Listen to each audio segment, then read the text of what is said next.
Bismillahirrahmanirrahim. Eh, izin merespon pertanyaan pertama, apa yang kami dapatkan dan apa yang kami harapkan dari Mbah Nun.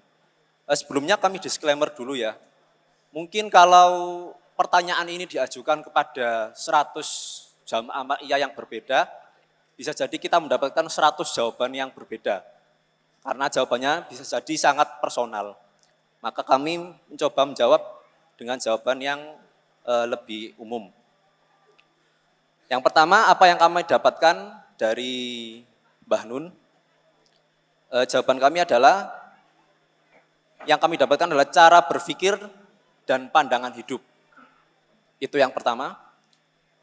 Kemudian yang kedua adalah yang berdasarkan perasaan, kami merasakan kasih sayang yang tulus dari Mbah Nun.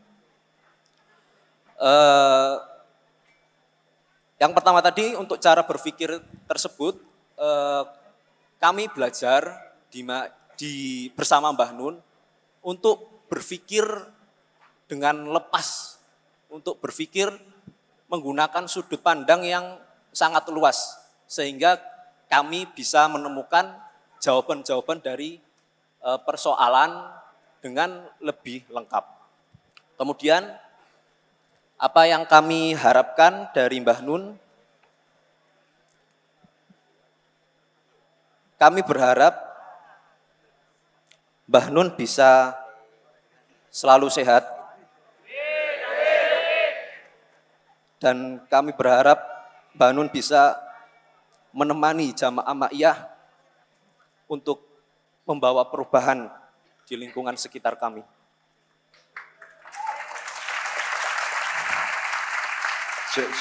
Perubahan apa, siapa, dalam skala yang mana? Untuk perubahan apa, Mbak? Jenengan, saya ingat saya pernah berkata bahwa di ma'iyah ini yang ditanam itu pun sangat luas sekali konteksnya. Ya makanya, nek perubahan remanya kan wis berubah. Sekarang yang kamu harapkan untuk perubahan apa? Dalam skala apa? Kalau dalam skalanya, tentu saja yang pertama dari skala yang paling kecil yaitu keluarga. Kemudian di masyarakat sekitar, seperti tingkat RT, kemudian tingkat desa misalkan. Kalau saya membayangkan, kalau jamaah ma'iyah ini, kalau kami mampu membawa perubahan di level kecil saja, misalkan hanya tingkat RT saja, tapi dikali dengan ribuan jamaah ma'iyah, maka perubahan yang kecil tersebut bisa menjadi perubahan yang sangat besar sekali. Iya, langsung ya.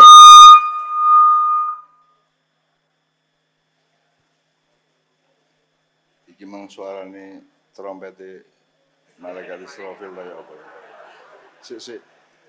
Yang Anda maksud tadi berarti perubahan mikro dari bawah.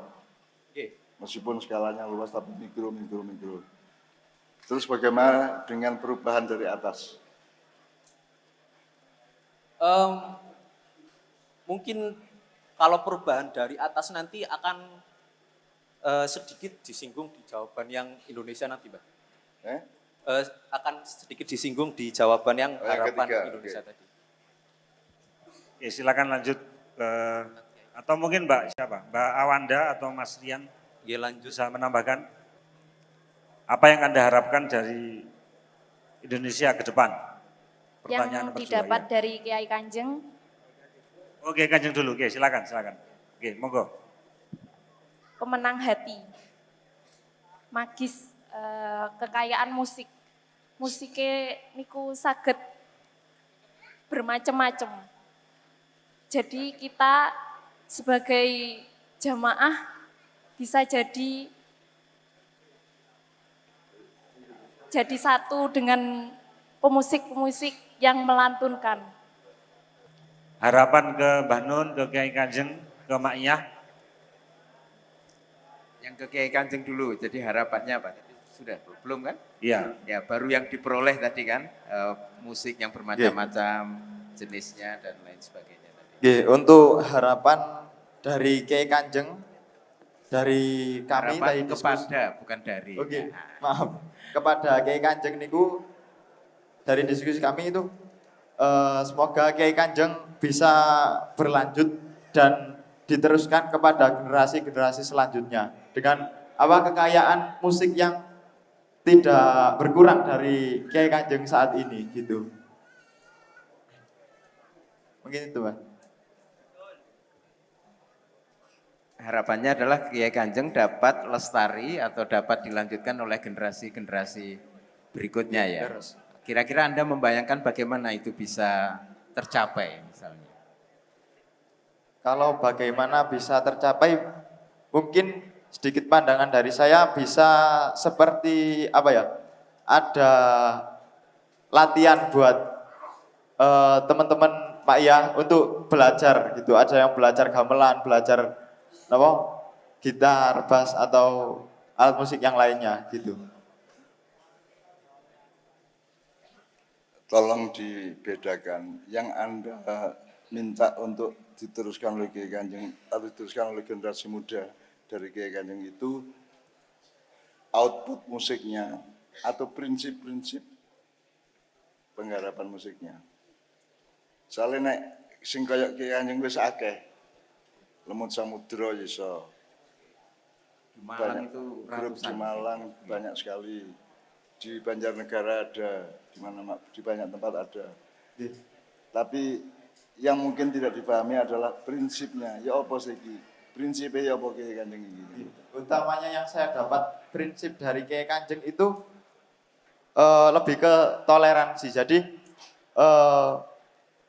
toleransi kan kita bukan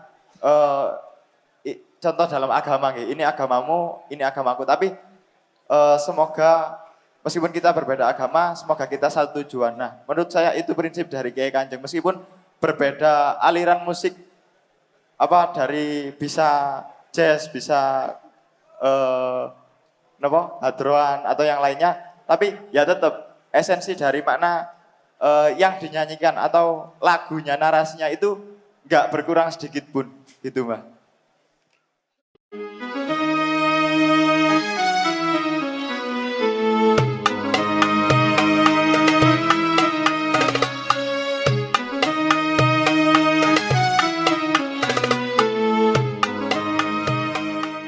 Oke, bisa dipahami. Saya tambahi bukain lagi ya. Kiai Kanjeng ini sudah berapa tahun, Mas Nevi? Setua Padang Bulan. Usianya sudah 30 tahunan lah ya. Ya.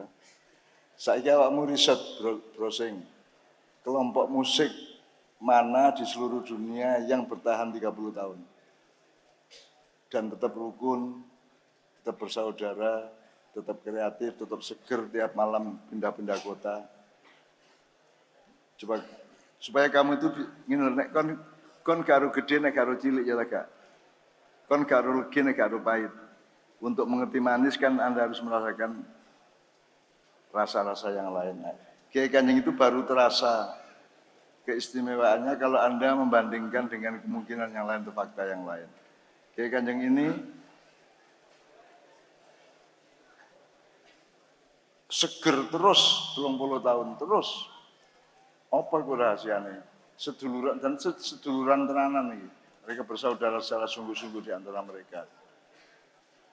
Tapi saya misalnya kon di Indonesia kon band apa, kelompok musik apa, berapa tahun usianya, kon dolai seluruh dunia kalau perlu.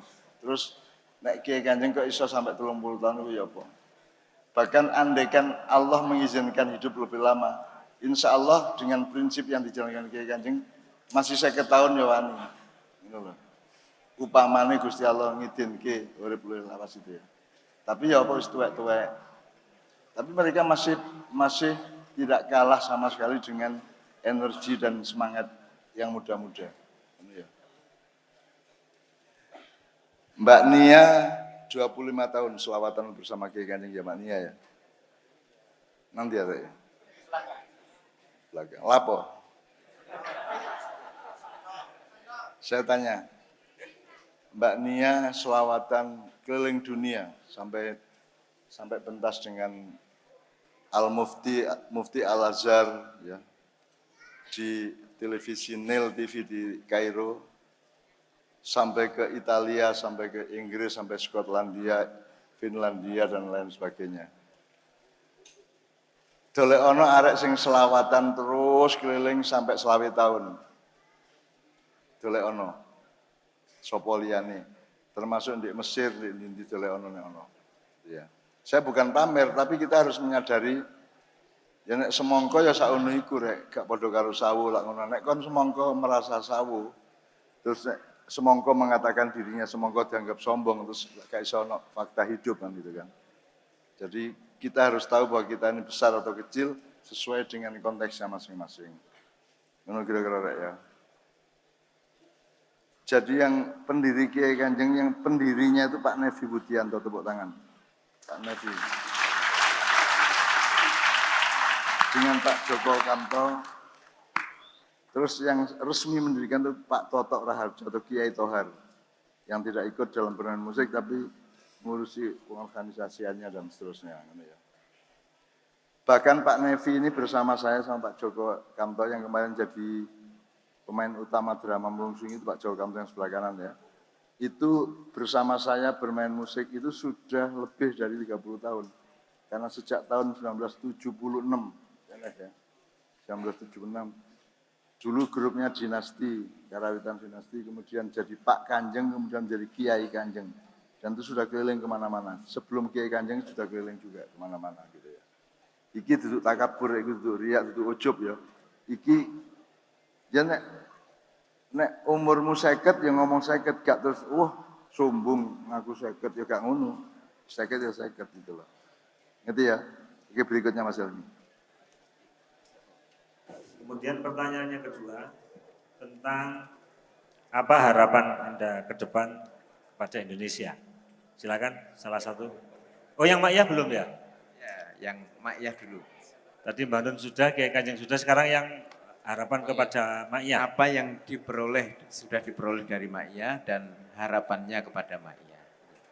Yang pertama, apa yang kami peroleh dari Mak Yah adalah suasana dan konsep sinau bareng yang belum kami temukan di tempat lain. Kemudian harapan kami untuk Mak Yah adalah mampu menebarkan konsep tersebut, konsep yang baru tersebut ke orang-orang atau ke jamaah yang belum mengenal konsep tersebut. Mungkin bisa dijabarkan dikit tentang apa yang tadi diperoleh di Sinau Bareng sebagai konsep yang belum ditemukan di tempat yang lain, Mas. Yang pertama tadi disebutkan suasana. Untuk suasana, kalau menurut pendapat Mbak Awanda, suasana laki-laki dan perempuan yang bercampur baur di pengajian itu belum kami temukan di tempat lain. Itu untuk suasana. Rencana untuk menularkan seluas-luasnya ke masyarakat. Kalau yang ditularkan mungkin lebih ke konsep sinau barengnya. Jadi di Mak Yah ini kan kita belajar untuk bertukar pikiran. Tidak ada guru, tidak ada murid, semuanya bersama-sama untuk sinau bareng. Nah, konsep tersebut yang harapan kami mampu ditularkan kepada masyarakat secara umum. Oke. Tidak ada guru, tidak ada murid, atau semua guru, semua murid ya. Kalau dalam filosofi yang mendasar dari kemanusiaan, utlubul ilma minal mahdi ilal lahdi kan. Jadi bahkan iku wis tuwek, bahkan iku wis rektor, wis dosen, tetap kon iku murid yang mencari ilmu lak ngono. Prinsip-prinsip kemanusiaan dari Rasulullah ya. Jadi tidak ada guru, tidak ada murid, atau semua guru, semua murid. Cuman masalahnya ada etika. Aku gak tahu loh ngarani aku gurumu. Aku kan sering ngomong, aku iki ya mau guru nang awakmu, rek. Aku iki ya sinau nang awakmu, lak ngono sih. Nah, bahwa awakmu ngakoni aku guru iku kudu awakmu sing ngakoni, kudu aku sing ngarani awakku dhewe guru, ngerti ta gak? Kita gak. Makanya kalau Sujoyotojo mengatakan ini murid saya disebut muridnya dia, aku menengahi tak jarno ae. Mergo arek maknya ya gak ono sing goblok. Rolah siapa guru siapa murid. Tapi nggak baik kalau saya bilang saya guru Anda, kan nggak baik. Anda murid saya kan tidak baik. Anda yang harus ngomong. Kayak arek wedok itu rek. Kon nek ayu, ojo kon sing ngomong ayu. Kudu bojomu sing ngomong, bojoku ayu ngono utawa wong liya ya. Nek kon ayu ngomong ayu berarti kemayu. Ya lah gak? Ngerti ya? Jadi itu ada semacam tata estetika atau etika di dalam kebudayaan, tidak hanya Jawa, dimanapun gitu kan.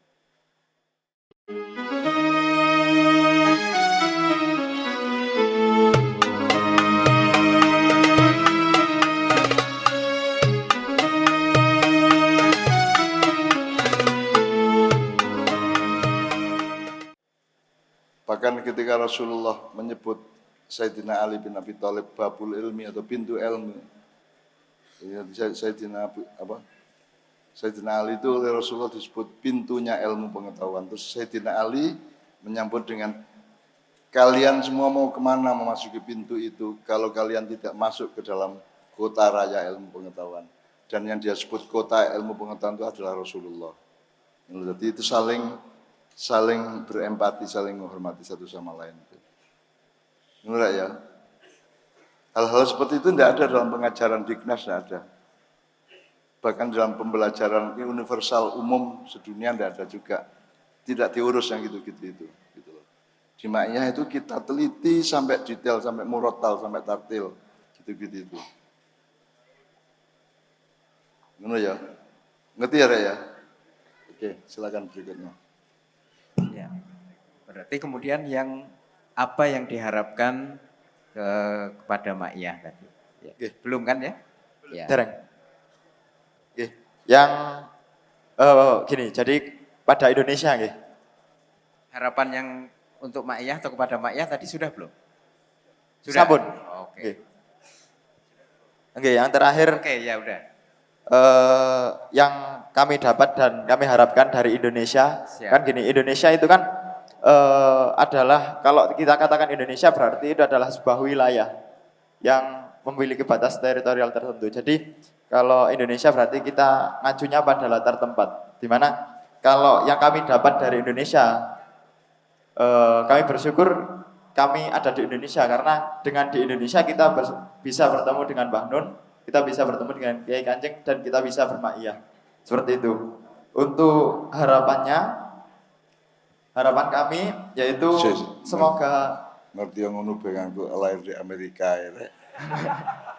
Dimana dek kene kepada awak mulak ngono ya. Guyon deh. harapannya semoga Indonesia bisa belajar kepada Ma'iyah itu sendiri, karena secara pribadi saya melihat Indonesia saat ini, Indonesia itu seperti puncak yang meninggalkan akarnya. Jadi Indonesia itu seakan mencoba memuncak tapi lupa dengan akarnya. Padahal kan dasar dari Indonesia itu sendiri terbentuknya kan karena rakyat itu sendiri. Iku nek aku sing ngomong dilolokno ndek medsos iku. Ngono ya. Oke. Tolong dikejar Mas, tolong diuber lah gitu. Ya, tadi disampaikan supaya Indonesia belajar kepada Ma'iyah gitu ya. Tadi sampai dibahas tentang akar. Mungkin ada hal yang paling prinsipil yang perlu aku takon. Indonesia belajar namanya. Emang Indonesia tahu ada Ma'iyah? Republik Indonesia enggak tahu Ma'iyah. Ma'iyah itu disembunyikan entah oleh apa, tapi pokoknya enggak ada yang kenal. Ma'iyah di Jakarta di Taman Islam Marzuki berlangsung sudah 25 tahun dan itu BIN saja enggak tahu. Badan Intelijen Nasional, BIN saya tidak tahu, Polda Metro Jaya tidak tahu bahwa ada Ma'ian di situ. Jadi piye, arep sinau piye wong ndak ngerti nek ana Ma'ian kok. Ma'ian itu gharib, terasing. Tapi kita juga nggak paten, terasing nggak masalah. Kita hidup untuk Allah, kita mengabdi kepada Allah dan kita berjuang karena Allah. Kita melakukan semua ini karena kita ittiba Rasulullah SAW gitu ya. Jadi ya aku seneng ae nek ana Indonesia sinau nang Ma'ian. Tapi ketoke kok hil-hil yang mustahil.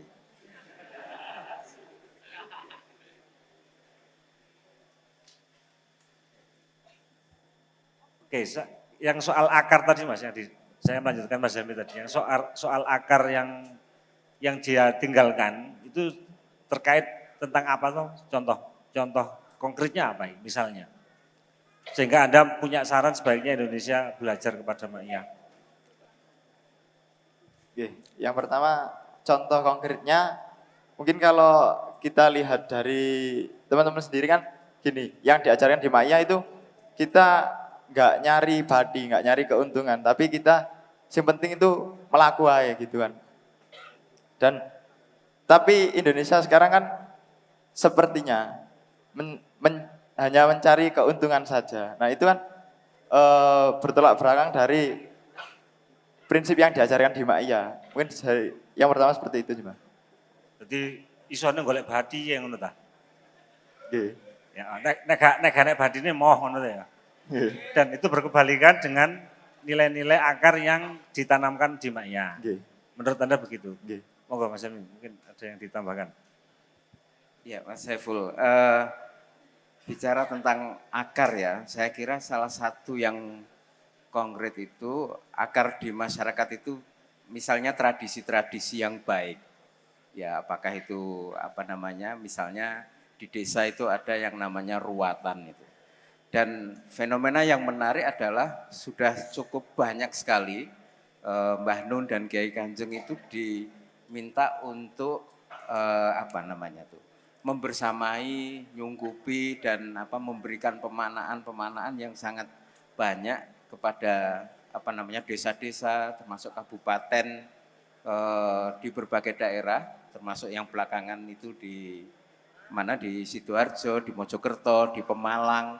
Itu semua kalau dikaitkan dengan Mas tadi itu mengenai akar, itu salah satu akar yang Mbah Nun mengatakan juga di depan masyarakat luas kepada para bupati dan lain sebagainya.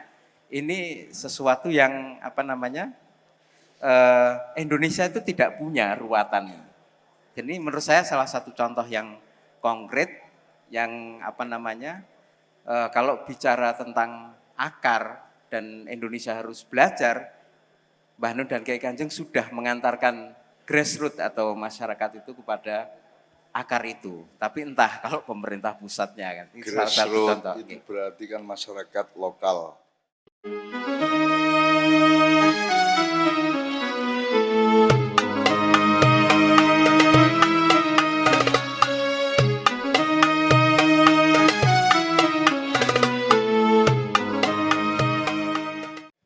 Gini loh sekarang cara berpikirnya nek ngomong akar. Indonesia meninggalkan akarnya. Gini, Indonesia itu ada macam-macam. Satu, dia institusi dari komunitas manusia yang berkumpul di satu wilayah, tuh enggak? Ini ya. Indonesia adalah negara kesatuan. Ini ya. Berarti pertanyaannya kenapa negara kesatuan itu dianggap meninggalkan akarnya? Kan gitu. Ada kemungkinan lain negara persemakmuran, Commonwealth. Ada kemungkinan lain negara perdikan. Ada kemungkinan lain kerajaan atau kumpulan kerajaan-kerajaan. Jadi kalau mau mikir itu satu persatu sih. Indonesia yang kamu masuk itu apa rakyate, apa wonge, apa institusi ini. Kan nomor satu institusinya. Kontak kandani, mulai tahun berapa Indonesia belajar negara? Belajar untuk jadi negara. Coba. Tahun berapa? Indonesia belajar dari negara. Indonesia berdiri sebagai negara ya. Sejak tahun kalian kan 45. dulu bersumpah, Sumpah Pemuda 1928. Yang mereka sebut apa? Kami Kami pemuda putra-putri Indonesia, mengaku berbangsa yang satu, bangsa Indonesia. bangsa. Nomor 2, Tanah air. tanah air. 3, Nomor 3, bahasa. apa? Bahasa Indonesia. Bahasa. Negaranya nggak ada? Ada nggak negaranya? Boten. Kita itu tidak pernah belajar jadi negara. Makanya negara kacau balau, karena kita memang tidak belajar menjadi negara. Karena Sumpah Pemudanya kan tidak nyebut negara kan. Sumpah Pemudanya hanya menjadi bangsa, tanah air, bangsa, dan bahasa. Negara nggak disebut. Karena pemuda-pemuda di zaman itu tidak berpikir bahwa kita akan menjadi negara. Tiba-tiba Bung Karno, Bung Hatta, dan Panitia Persiapan Kemerdekaan bikin negara. Itu pun negara kesatuan. Ya. Negara kesatuan, aku takut negara mana yang lain yang negara kesatuan? Yang di luar Indonesia. Ada nggak? Mas Helmi, Mas Saiful? Negara liane sing negara kesatuan tidak? Amerika Serikat, gitu. Bukan Amerika Kesatuan. Malaysia itu kerajaan yang berhimpun menjadi negara, terus manajemennya, kepala negaranya adalah raja-raja secara bergiliran 5 tahun. Kepala pemerintahnya adalah Perdana Menteri dan kabinetnya kan gitu. Di Indonesia ada nggak bedanya negara sama pemerintah? Di Indonesia kepala negara adalah kepala pemerintahan, betul enggak? Hanya nih gak roh cara ini bernegara kok. Ini amanat untuk PKS. Rubah konstitusinya secara mendasar di Indonesia ini. Ya. Hanya nih gak iso bernegara. Mulane apa? Desa mawa cara, negara Mawa Toto. negara mawa tata nggak berhasil, negara mawa tatanya nggak ada. Serabutan nggak karu-karuan. Karena memang sejak awal kita nggak pernah mikir negara. Dan saya menyesalkan kepada Bung Karno sama Bung Hatta dan teman-teman itu, kenapa bikin negara kesatuan? Kalau ngomong akar dek, gampangan ini, nek Bluluk setia sebagai Bluluk berkembang menjadi Bluluk menjadi cengkir. Kok itu ya apa? Cengkir menjadi degan. Degan menjadi, nah Indonesia ini cengkir jadi apa saiki? Jadi duren, karpe, gitu. Itu yang namanya tidak berakar, betul enggak? Wah ono wit sawu kok, woi juweti ya apa? Gitu enggak? Itu yang namanya berakar. Nah kita itu tidak, sama sekali tidak berpikir itu. Bagaimana mungkin pemerintah sama negara itu sama? Jerman itu kalau andaikan tidak ada Perdana Menteri dan kabinetnya, negaranya tetap jalan. Karena negara itu sendiri, ya institusi sendiri, pemerintah sendiri.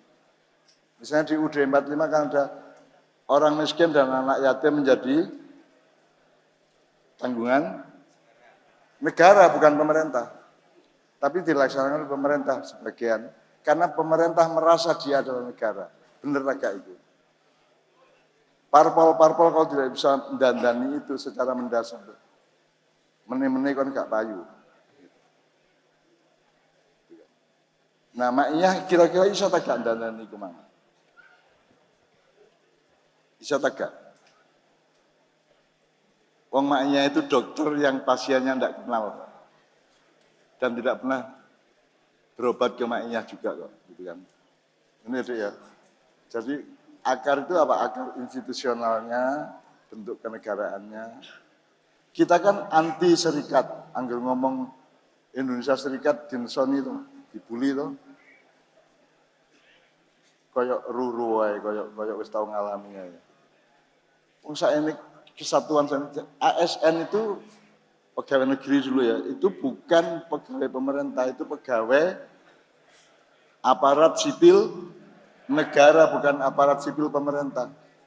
Jadi dia sama bupati itu sebenarnya tidak ada hubungannya. Betul enggak? Bupati itu siapa? Aparat sipil pemerintah, ASP. Nek pegawai negeri itu ASN, betul enggak? Jadi punya hak enggak ASP terhadap ASN? Presiden itu outsourcing toh 5 tahun toh. Sementara ASN itu seumur hidup sampai pensiun, betul enggak? Nah ya apa ini hubungannya? Kepala rumah tangga kok podo kalau kepala keluarga. Kepala keluarga itu bapak, kepala rumah tangga itu ibu gitu loh. Maka nanti administrasinya, manajemennya juga harus diatur sedemikian rupa. Jadi kalau saya senang Anda ngomong akar, tapi temukan secara spesifik keakaran apa yang Indonesia tidak menjalankan. Ilmumu tanpa akar kok. Mau bengi kita workshop di Bojonegoro, bedakan antara sejarah, babat dan dongeng atau cerita rakyat. Sunan Kalijogo dan Wali Songo itu akan dihapus suatu hari karena dianggap bukan bahan sejarah. Karena sejarawan tidak mampu melacak dan memverifikasi bahwa ada Wali Songo. Itu hanya buta dari babat. Bahkan ada yang mengatakan itu hanya dongeng gitu. Jadi ojo kaget suatu hari karena kita itu bebek barat, akar kita itu Eropa. Ya, maka Wali Songo juga akan dihapus suatu hari. Jangan kaget. Karena bagi mereka, aku ya takon, Nabi Muhammad itu sejarah tak babat tak dongeng. Kok dongeng. Kok wahyu ternyata dongeng.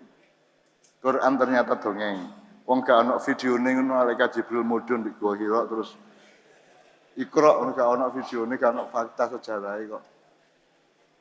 Jadi itu berarti urusan iman, bukan urusan ilmu karena ilmu tidak bisa memverifikasi. Bisa nggak ilmu membuktikan adanya Tuhan? Bisa nggak ilmu membuktikan adanya malaikat? Bisa nggak ilmu membuktikan adanya hantu, jin, gendruwo, tetean, gelundung peringis? Apa menarik? Bisa nggak? Ya makanya, saya ingin nek aku pijak, terus aku gak ketok kon, terus aku jenengmu sapa? Aufa. Aku pijak ya, lu pijak rek. Tunanetra. Terus aku kondo, Aufa gak ono. Ngono ta saiki dunya iki. Aufa gak ono. Padahal urusannya adalah saya tidak bisa melihat ada dia. Wong sing pijak aku kok sing tak salahno Aufa kan gitu. Kan sekarang begitu yang terjadi di banyak hal. Wong kon sing gak ero kok. Makanya mak ayah yang ngono kon sing gak ero kok nyarani gak ono. Apa nek maknya iki rada disembunyikan oleh Allah itu ya.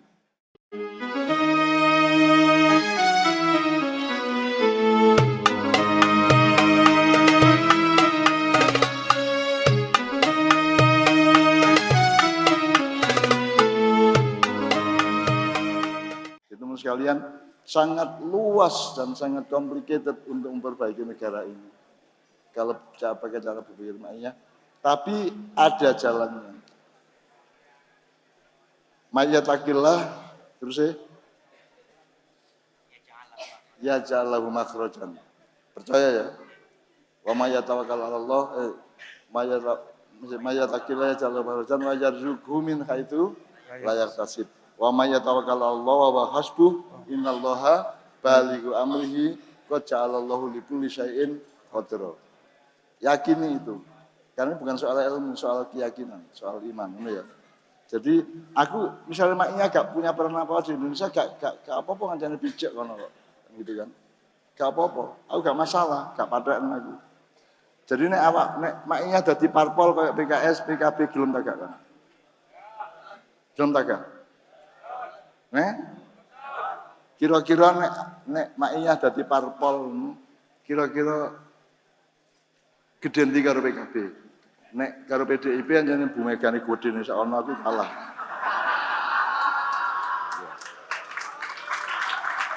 Jadi Ma'iyah sudah tahu sejak awal bahwa Ma'iyah tidak akan menjadi parpol, bahkan tidak akan menjadi ormas, bahkan juga bukan grup Toriko, tidak akan menjadi perusahaan, tidak akan menjadi apapun. Ma'iyah adalah software dari umat manusia yang terlibat di dalamnya untuk meningkatkan kedewasaan hidupnya, untuk meningkatkan kelembutan hatinya, untuk meningkatkan kasih sayang sosialnya, kan gitu kan.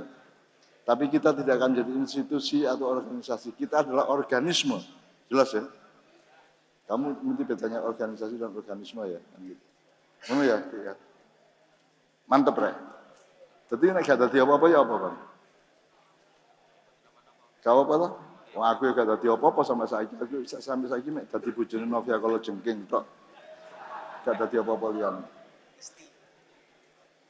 Saya ketua ISTI, Ikatan Suami Takut Istri. Tapi nanti di surga ada rombongan ISTI, saya ndak ada di situ. Jantak.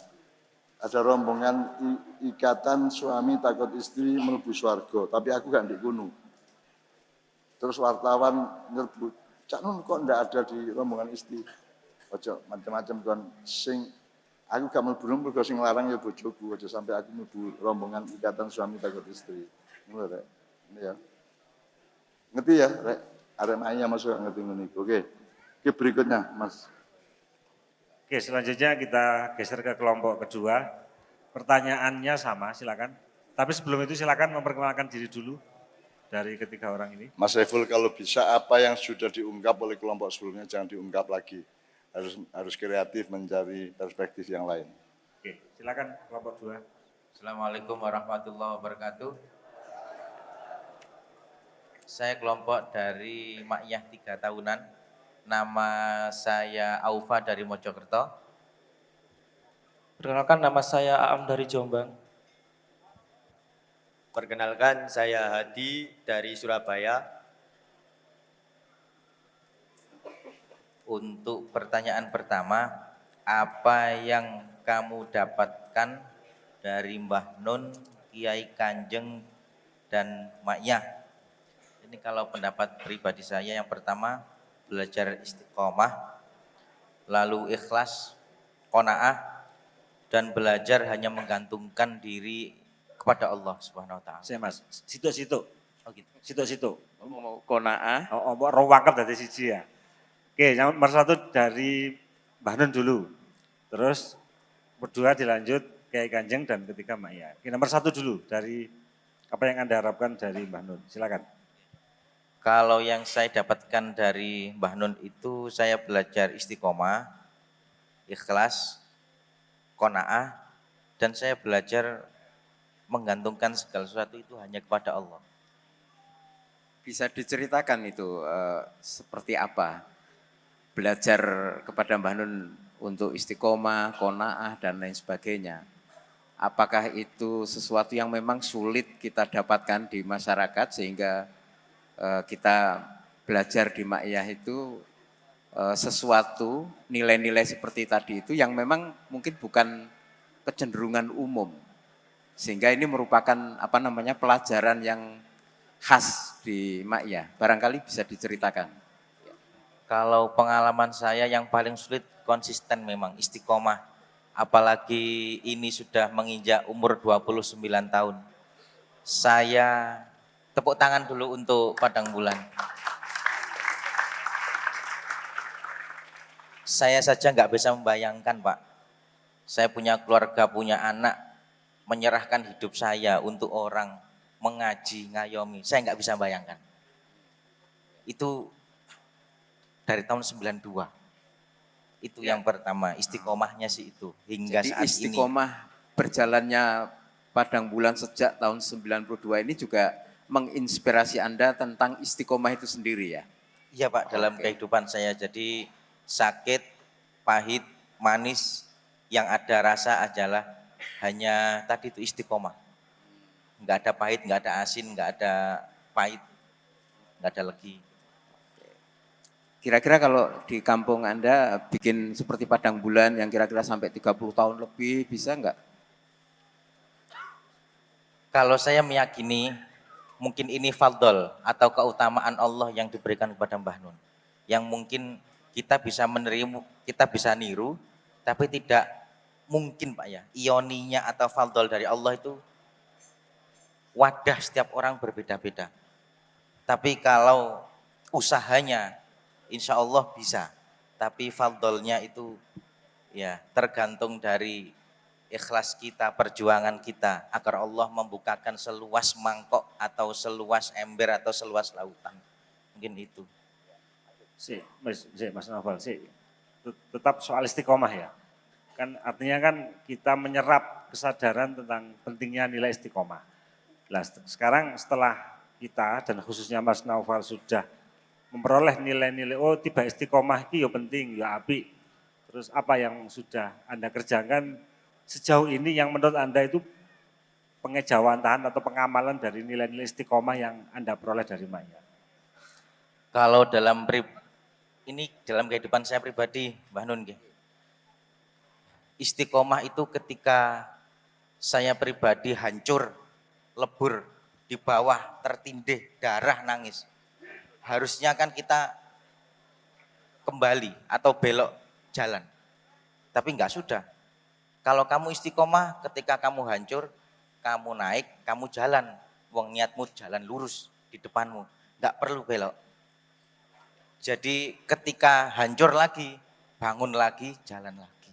Jadi istiqomah saya juga meyakini fadl Allah yang diberikan Mbah Nun itu tidak semudah yang kita bayangkan. Sering begitu terpuruknya dirimu? Soalnya iki ya wake Mas, gak sampean tok iki lho, Don. Kayak yo. Wake arek-arek iki ya. Ya saya mewakili anak muda, kan saya masih umur 31 tahun. Buat teman-teman yang masih muda, jadi jangan anggap saya lebih tua jauh kan gitu. Tidak. Jadi kok kayaknya saya Mas, terlalu sengsara.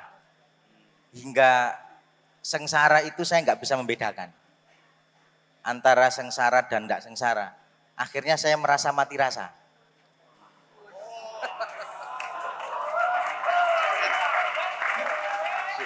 Nek mati rasa aja nabi. Kan rasane ya kayak apa ya? Terus itu, saya belajar dari Mbah Nun, yang bisa menimbulkan rasa di hati saya adalah istri saya tercinta. Oh, yang mana? Angkat tangan coba, dicek mati rasa juga enggak? Ini kita geser ke Jadi nek karo bojone, Dik, ayo mati rasa yuk. Moga. Saya boleh menjelaskan dari kosakata bahasa Arabnya. Saya arah gak nemen-nemen nuduh bahasa Arab ya. Garu sanad, garu bahasa Arab habis itu. Yo didik lah. Kalau ada sin di tengah satu kata, tak sin itu berarti ke dalam. Misalnya ini, agsilu, saya mencuci pakaian, kupluk, sandal. Nek agtasilu ono sini, berarti aku mencuci badanku. Jadi kalau akimu itu ngadeg. Nek astakimu itu saya menegakkan sesuatu dalam diri saya. Jadi istiqomah adalah urusan intern jiwamu, mentalmu, pikiranmu dan hatimu. Jadi nek kepingin istiqomah ojo ndelok kono-kono, delokan menjero. Karena itu urusan jadi kamu delok maknya iku ojo ditiru bentuke saiki sing niru sinau bareng ya. Ono sinau bareng ono semacam-macam ditiru njobone. Itu gak awet kan. Yang kamu tiru jangan outputnya tapi inputnya apa. Hulunya apa supaya hilirnya sama. Kalau Anda ngelihat hilirnya gak ndoleki hulune, itu jadinya siji. Jadi istiqomah itu sebenarnya adalah pencarian, perjalanan dan perjuangan ke dalam diri Anda. Jadi apa sebabnya arek-arek iki kok iso tahan bertahun-tahun, bahkan setiap makian biyen sampai jam 3 toh. Sampai jam 3 pagi dari jam 8 malam. Tidak ada di seluruh planet galaksi Bima Sakti maupun planet-planet yang lain galaksi yang lain, Milky Way apa Andromeda, tidak ada manusia berkumpul sampai jam 3 pagi. 8 jam biasanya ya. Itu hanya kita yang mengalami itu. Dan makian dimanapun dulu sampai jam 3 pagi. Cuman sekarang pasca COVID ini saya diawasi oleh Satgas COVID di rumah saya. Jadi saya dibatasi pol jam 12. Nanti jam 11 kita harus tawasulan, saya jam 12 selesai saya pulang ke Jogja. Aku jadi gak masalah sampai emben gak masalah. Gak masalah badan saya. Cuman saya punya istri saya menjaga saya dan saya menghormati istri saya menjaga saya kan gitu kan. Itu soal aku hebat-hebatan. Nek soal loro, nek aku ngomong gak loro, yo bohong aku loro. Yang ngomong loro aku gak enak ke Gusti Allah. Kon kita kayak rahmat kok ngomong loro.